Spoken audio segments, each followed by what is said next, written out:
Welcome to another episode of Porn Reboot Coach in the Porsche. Today we're going to be talking about why you got addicted to certain types of genres of pornography and how you got addicted to pornography in the first place. I think this is going to be an interesting one. I'm going to go a little bit deep on this one, so I'm going to try and break it up over 2 or 3 episodes, so to speak. Depends on how much I can cover on my drive back from the gym. For those of you who are new to the channel, I'm JK Amazy. I'm the founder of Elevated Recovery and the head coach of the Porn Reboot coaching system. We help ambitious professionals, business owners, and entrepreneurs discreetly end their behavior with pornography, sex, and masturbation. Here at Porn Reboot, we mainly help men with the how. How do you end your behavior? And there are a lot of great resources, such as the wonderful site by the late, great Gary Wilson called Your Brain on Porn, that talks about the how you actually got addicted in the first place. But I'm going to summarize a few things here based on my 10 years experience helping men end this behavior and my 14 years of controlling my behavior. From what I've done in my work, I found that there are 3 main reasons that brothers get addicted to pornography. The first is what we'll call opportunity-induced pornography addiction, which is what I'll be talking about today. The second is trauma-induced pornography addiction, and the third is attachment-induced pornography addiction. I'm going to be generalizing because everyone is unique, and sometimes these can become complex topics. What I don't believe is complex is the process of changing your behavior and coming out of these behaviors. I do believe that when a man goes chasing the root cause, sometimes he can get a little bit lost in finding the root cause. And I know it makes brothers feel good. Sometimes it can give brothers some perspective and a good enough reason for them to begin ending their behavior, which is the only reason I'm talking about it today. Opportunity-induced pornography addiction is exactly what it sounds like. It's the most common, actually. A lot of brothers just had easy access to high-speed internet pornography. I do believe it was Patrick Carnes, and I got to quote the exact studies. The latest statistics I got was that 41% of individuals were exposed to pornography below the age of 12 years old. I believe the updated number is about 8 years old when kids now are getting exposed to pornography. So opportunities there, you can be anonymous, you can do it in the privacy of your home, and it can escalate very quickly. You know, back in the day, not my day, before that, it's very difficult to access pornography. You know, you had to get in the bus or the train, go across town, go to the video store and get yourself, you know, the video, come back, watch it, get the magazines. You know, it was physical, somebody could find it. Some of you guys also got exposed to pornography hitting the VHS and there was pornography playing, or when you had access to cable, all those different things. So opportunity. However, it's not just about the ease of access. Opportunity can also come about by the way you were raised as a child. I'm going to cover a few. The first, we would say self-control, right? A lot of brothers wonder why they don't have self-control. It's not your fault. Sometimes it's the way you were raised. There are 2 categories of this. The first are, if you were raised in a very strict disciplinarian household, your parents or your guardians imposed their will on you. So you never got a chance to express your own will or to use your own willpower. Everything was based on what your parents said, the boundaries that they set, which is fine when you're a child, but once you hit adolescence, puberty, start releasing testosterone, then you become rebellious. Some kids are openly rebellious. They don't give a fuck. They're like, I'm going to go lose my virginity. I'm going to go fuck chicks and whatnot. On the other hand, some people are a little bit more introverted like myself, and the way you act out is you view pornography, but it is sort of as a revenge. This is my way of getting free.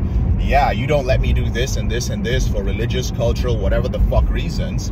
Well, here's my revenge on you. I'm going to view pornography and do all these naughty things you said I shouldn't do. So it's a quiet rebellion of sorts. So, you know, that's the disciplinarian parents. The other side of it is when your parents are like free-range parents. There's no control. They let you do whatever the fuck you want to do. Sometimes it's an environmental thing. And so you never develop that ability to control yourself. And right from the beginning, you are completely out of control. No basis, no foundation in discipline or self-control.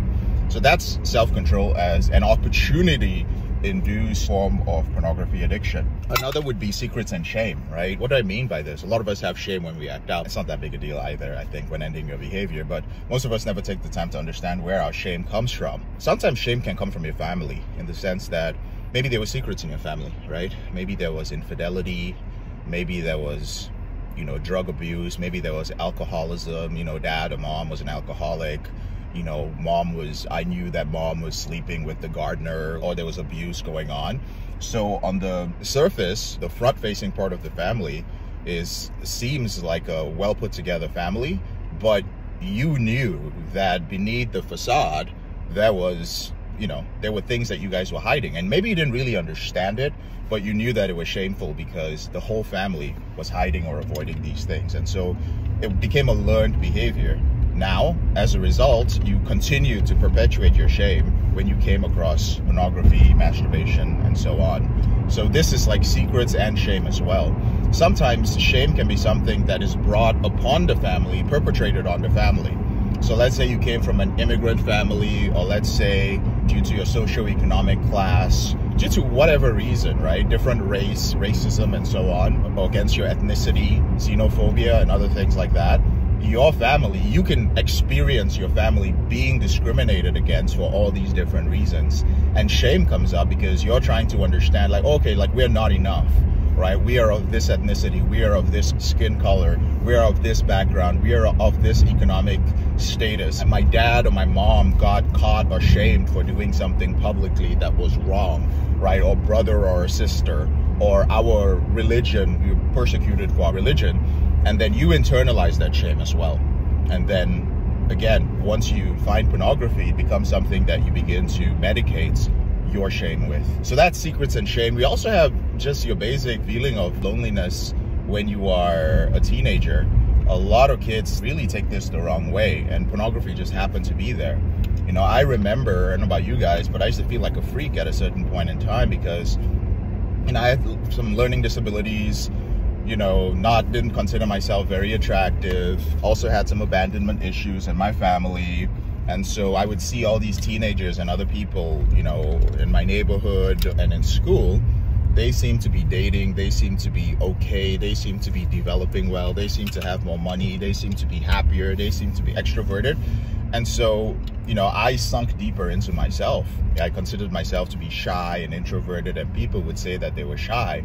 But I think one thing that's not acknowledged enough is that, you know, in your adolescent years, it's a very sensitive and fragile time, because a lot of times you are developing your identity at that point. So when you feel like a freak, or you feel weird, or you feel very different, it's so easy for pornography, especially if pornography is there, to become the thing that makes you feel okay and makes you feel all right, and soothes that isolation and loneliness. So that's another thing, sex education. And I don't mean like sex education the way it's talked about in schools, if it's even talked about in schools these days. Let's not even get into that.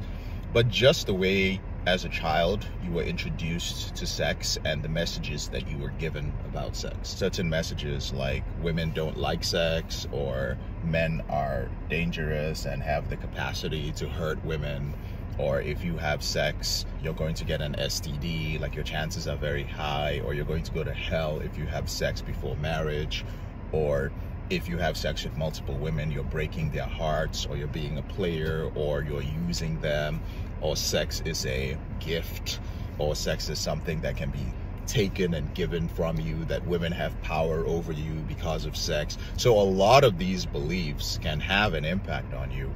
And one of the things I've seen that's most common is that some brothers get so overwhelmed with these messages that they don't know how to interpret sex. They don't know how to go about building intimacy. And so they are more comfortable engaging in sexual behavior in an illicit, hidden way, because they feel that if they start putting in the efforts to date and to build up intimacy and have sex, that they're going to run into all these strong emotions. I see it with a lot of brothers who are going through our dating reboot program, and a lot of conflict comes up, like, oh, I have the opportunity to have sex, but suddenly within me, something comes up. I'm going to go to hell. This is bad. I'm going to hurt her. It is not right. I just took advantage of her, and I'm going to take advantage of her. All these irrational beliefs come up, right? So sometimes it's just easier to just be like, I'm just going to watch pornography. I'm just going to go hide and visit with an escort. And remember, when this happens to you in childhood or adolescence, this becomes a part of your sexual templates. So some guys are like, I know what I'm doing right now carries a lot of risk. I know that it is dangerous for my health or for me legally. but you still engage in it, and you're like, well, why can't I come out of it? Is it porn that's leading me there? Sometimes it's not pornography. Sometimes you do have to understand that it is your sexual template from when you were growing up.